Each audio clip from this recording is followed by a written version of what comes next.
The telephone system. We have said that in this house called me, there is a wonderful telephone system so that every room is in touch with the other and can call up every other. We are going now to have a look at this wonderful arrangement and its general exchange.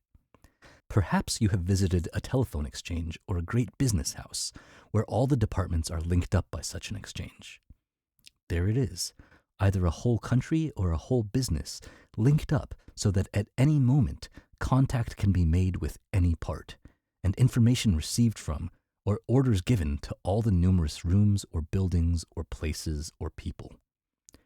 In this house of our bodies, there is such a system, so that nothing can happen in any part, no matter how far away, without it being known at once all over the house. Then it works the other way also. There is a control room where the manager sits and he can communicate his wishes, advice, instructions, warnings, and requirements to any part in an instant of time. There is a come and go communication system all over our bodies. What is this called? Or what is it? Well, it is what we call the nerve system. It is really two systems in one. There are these cable-like conductive nerve fibers, one going to the central nervous system, the other from the center to all parts of the body. The exchange room, or manager's room, is somewhere inside our skull. We put our toe, far away from the head, on a pin or something sharp, and instantly our whole body knows it. We do not have to see the pin, but we say, "I have pricked my toe." Why do you say it is a prick without seeing the pin?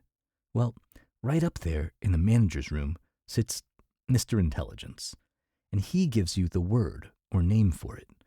But more than that, he tells you what to do, and you pull the pin out and put something on the pricked place. You know the difference between a prick, a knock, and a burn because Mr. Intelligence tells you at once which it is, and you give it its name. Then, sometimes, Mr. Intelligence warns you before you actually hurt yourself or are hurt. Something is coming for your eye, and you put up your hand. It is as though someone shouted, "Look out!" What a busy telephone system this is. Sometimes the nervous system gets very tired, and lots of things go wrong with our bodies or our minds. We can't eat or enjoy our food. It gives us a pain. You know how if you get a hard bang on your head, it knocks you silly? You mean that you do silly things. You don't walk straight. You don't see straight. It may be you can't talk or you say silly things. Perhaps you've seen someone trying to walk, but one leg goes in one direction and the other in another. You may have seen a little baby sprawling its legs and arms in all directions and its eyes crossing each other. Well, these and many other things are because the telephone exchange is not working properly, and Mr. Intelligence is not in proper control. Now, you are asking, what has all this to do with a Christian? Well, do you remember how we started these talks? We said that there is an idea behind all created things, and they are just parables of things still more important. And so it is in this case. When we really make Jesus Lord in our lives, He gives us His Holy Spirit.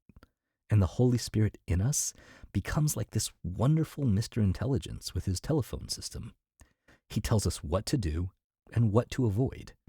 He would keep us in the way where there is no wasted energy, no contradiction in our lives, no first going one way and then another, no silliness or senseless movements. But then He is not only in our house, but in all who have accepted Jesus as their Lord. This means that He links them all up. If He really does have His way and we do not cut across or disobey Him, He will make us all agree and have one mind. He will not make some say one thing and others just the opposite. If this happens and Christians are divided and against one another, if some just go the way that they think or want to go instead of ringing up Mr. Intelligence, that is, asking Jesus, praying about it, and waiting for His leading, then it just means that the system is out of order. The lines are crossed or broken. When a burglar wants to break into a house and steal, he usually first cuts the telephone wires so that help cannot be phoned for. When our great enemy and thief, Satan, wants to rob us of something that God would have us to have, he usually gets us out of touch with Jesus by interfering with our prayer life, or makes us so busy that we cannot pay attention to what the Spirit of Jesus would say. Well, if our nervous system is very important and wonderful, how much more so is the indwelling Spirit of Jesus and his absolute lordship? No wonder the New Testament makes such a lot of having the Holy Spirit and living in close touch with him.